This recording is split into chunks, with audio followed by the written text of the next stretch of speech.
It's always a bit of a juggle, so I'm going to put this in my pocket. I do need to pull it out because there is something I am going to need to read. Is this all right, the mic? Yeah. Okay, so kia ora koutou e nau mai haere mai to Kura Matahuna.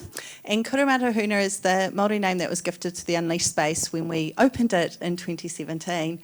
And what that means is it's the School of Hidden Potential, because what we do in the Unleashed space to the people who participate in our programs is we prepare them to challenge the status quo in an unknown future.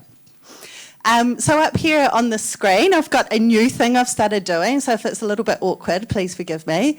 But Kuwai Tēnei e mihi atu nei, which loosely translates as who am I to stand before you to talk about this topic. So first of all, up there on the screen, I am, it's my husband Miles, and we've got 3 small children, Neve, Zoe and Riley, and I also think deeply about what the future really means for them. Over in the far corner you've got me with my mother and father. My father was an entrepreneur, never employed in the traditional sense in my whole life. My mother was an educator who at 63 years old took her off to do the Mind Labs technology and education course, and she spent her whole life educating herself, was the first one to bring BYOD into the classroom in the school that she was. And so I grew up, I guess, in this environment of education and entrepreneurship, which doesn't really, surprising I end up in environments such as this.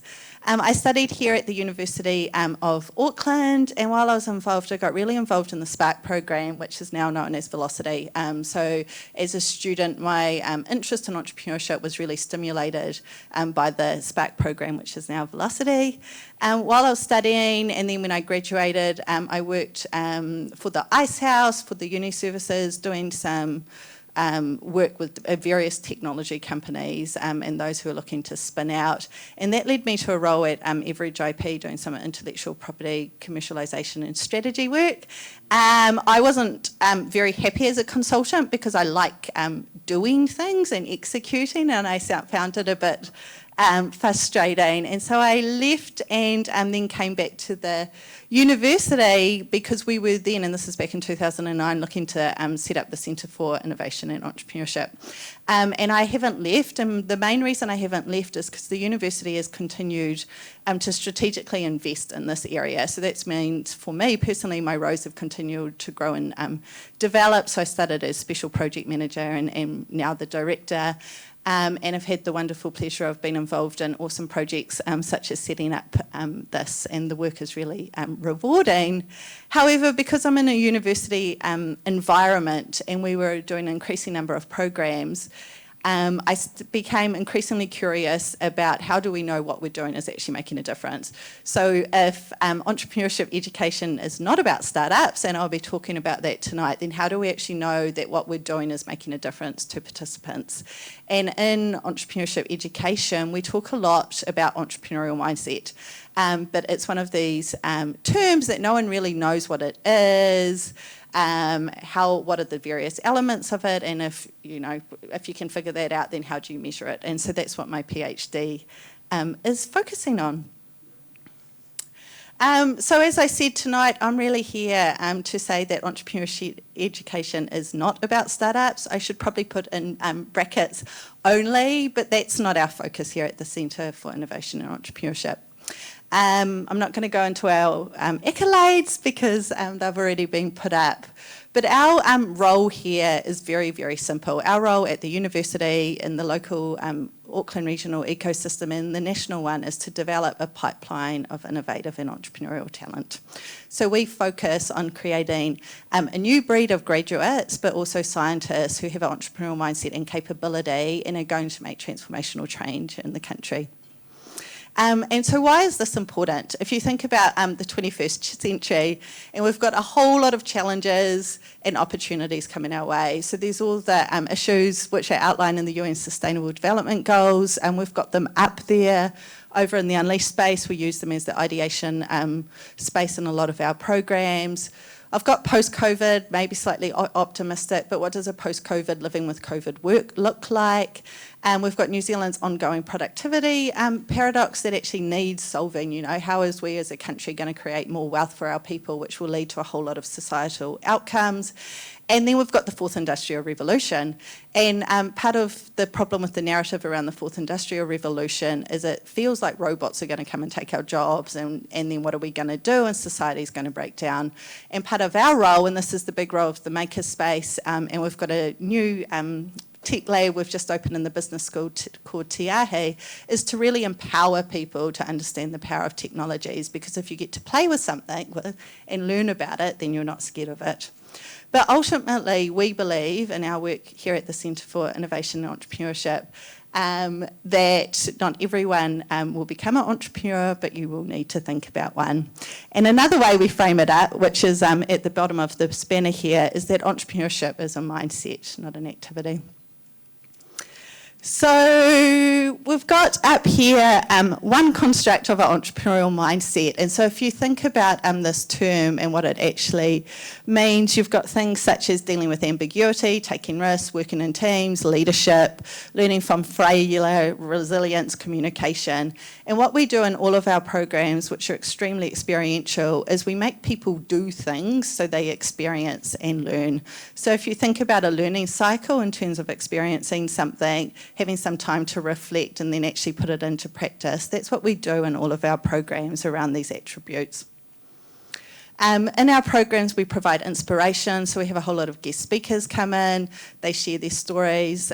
These will be entrepreneurs from a diverse type of industries and backgrounds. We have education, obviously, so we teach the lean startup as well as design thinking and various other processes and models.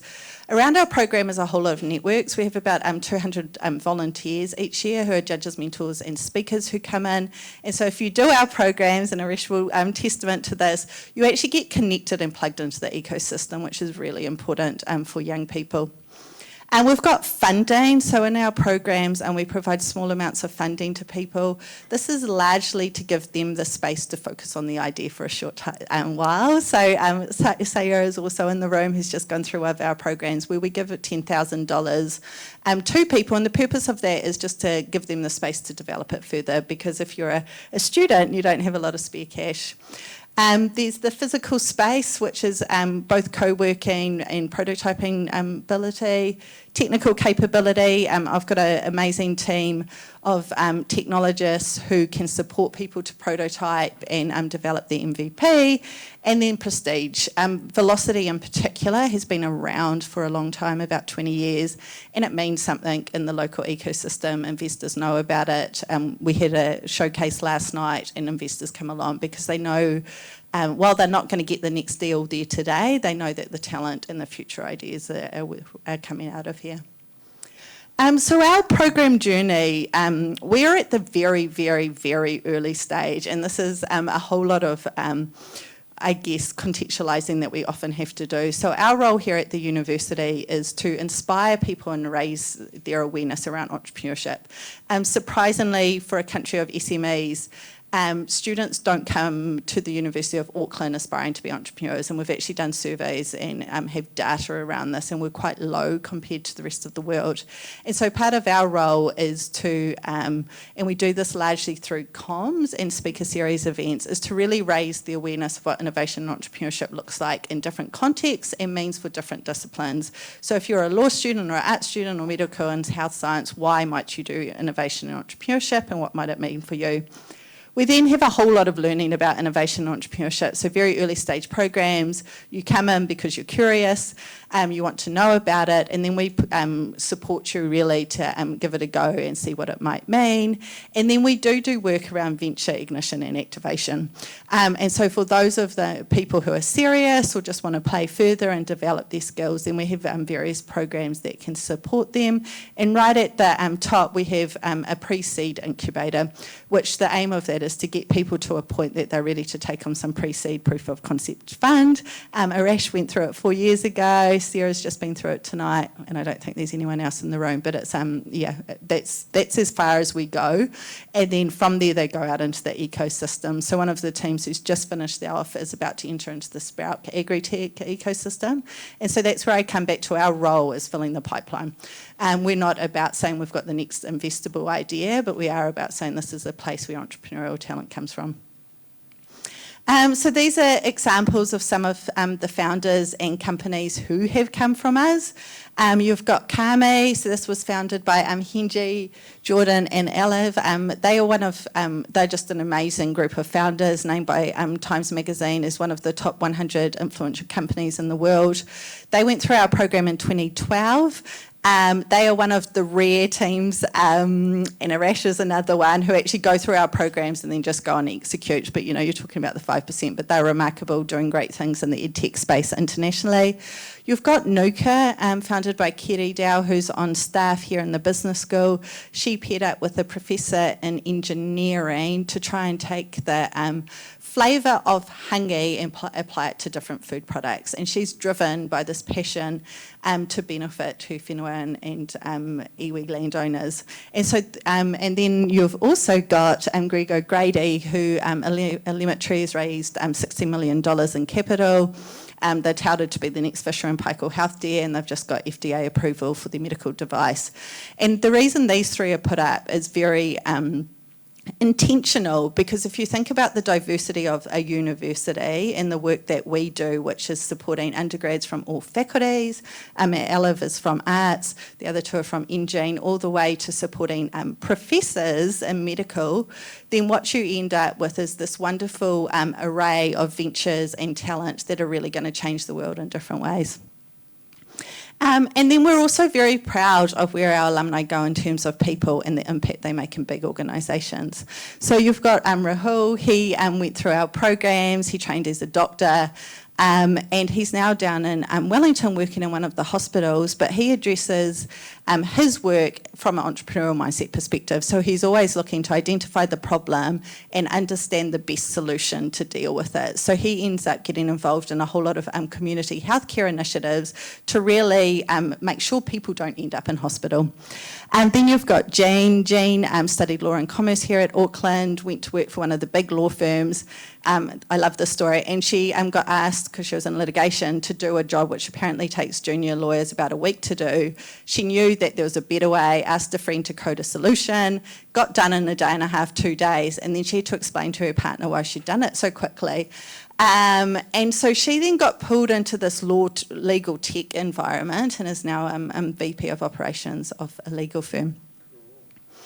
And so although I started very contentiously by saying entrepreneurship education is not only about startups, the thing is, if you invest in young people in particular at the university level, to have this mindset and capability and believe that they can be entrepreneurs, what you often see, and this is evidence around the world, is about 5-6 years after graduation, so when they're in their late 20s, they go, I think it's time to give it a go.